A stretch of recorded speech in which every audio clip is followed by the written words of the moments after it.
Assalamualaikum warahmatullahi wabarakatuh. Selamat siang teman-teman semua. Perkenalkan kami dari kelompok dari mata kuliah perilaku organisasi. Pertemuan ke-12 ini materinya membahas tentang struktur organisasi perusahaan. Perkenalkan, saya sendiri Mardika Pramudianti, 0102 0104. Lalu ada Mbak Nandila Febi Izami, PM 200102 berapa Mbak? 073. 073. Oke, selanjutnya kami yang satu lagi yang tidak bisa mengikuti. Jadi langsung saja kita membahas analisis perusahaan, struktur organisasi. Kami memilih perusahaan PT Unilever. Analisisnya sebagai berikut. PT Unilever adalah salah satu perusahaan di Indonesia yang menaungi beberapa produk yang tersebar di toko-toko yang ada di seluruh Nusantara. PT Unilever ini menjadi perusahaan yang dibilang cukup sukses dengan beberapa produk dan program CSR yang dimilikinya.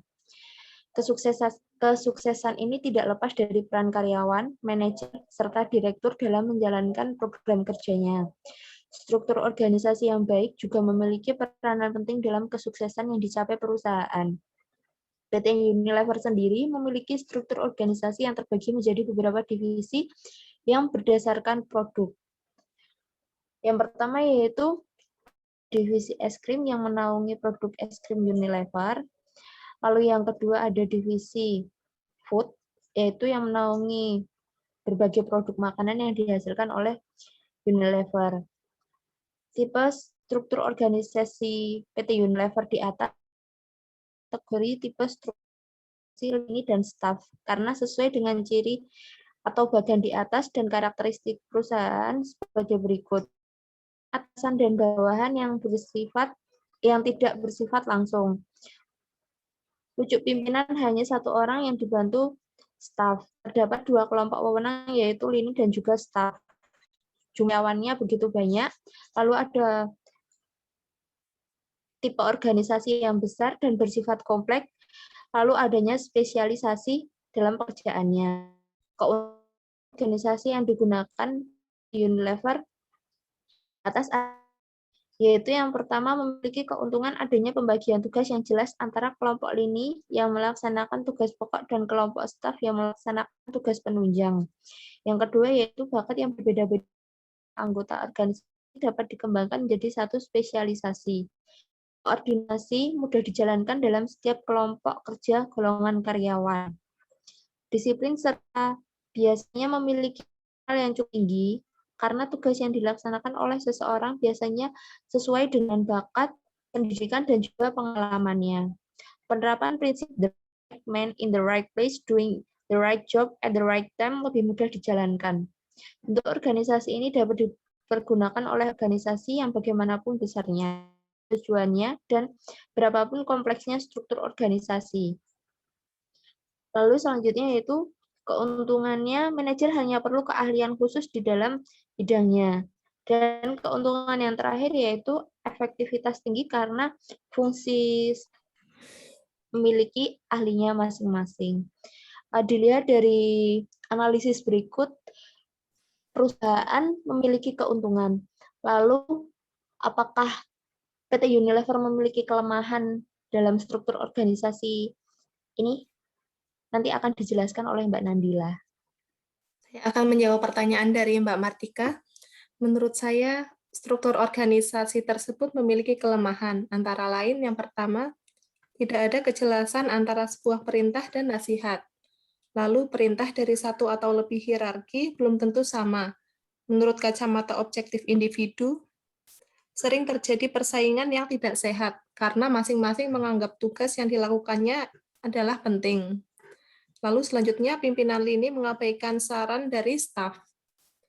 Lalu selain struktur organisasi yang telah dijelaskan oleh Mbak Martika, ada versi lain tipe struktur organisasi PT Unilever Indonesia, yaitu berdasarkan fungsionalnya. Tipe struktur organisasi berdasarkan bentuk struktur organisasi fungsional, yaitu dibagi berdasarkan spesifik kerja sesuai fungsi tertentu. Misalnya, direktur ice cream yang berfungsi untuk melakukan kegiatan produksi maupun komersialisasi yang berhubungan dengan es krim, dan membawahi pekerja di lingkup perusahaan es krim Unilever.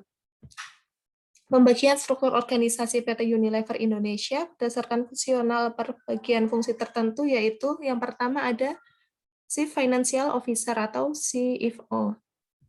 CFO, yaitu yang mengatur segala kegiatan keuangan yang ada pada PT Unilever. Lalu yang kedua ada Home and Personal Care, yang mengurusi segala urusan perusahaan yang berkaitan dengan kepegawaian. Lalu ada Supply Chain, yang mengurusi segala urusan perusahaan yang berkaitan dengan bahan baku. Lalu ada Customer Development, yang mengurusi segala urusan perusahaan yang berkaitan dengan customer. Lalu selanjutnya ada Human Resources and Corporate Relation, yang mengurusi hubungan antar perusahaan dan yang menjalin kerjasama dengan perusahaan.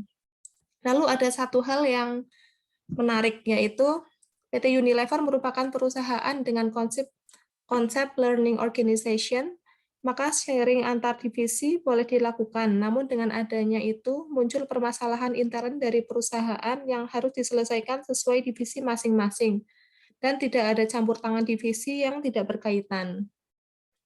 Apakah diskusi kali ini cukup, Mbak Martika?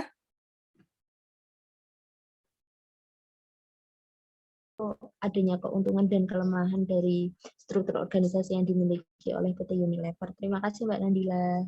Ya, terima kasih kembali Mbak Martika. Ya, saya kira diskusi dari kami cukup. Mohon maaf atas kesalahan kami. Wassalamualaikum warahmatullahi wabarakatuh. Waalaikumsalam warahmatullahi wabarakatuh.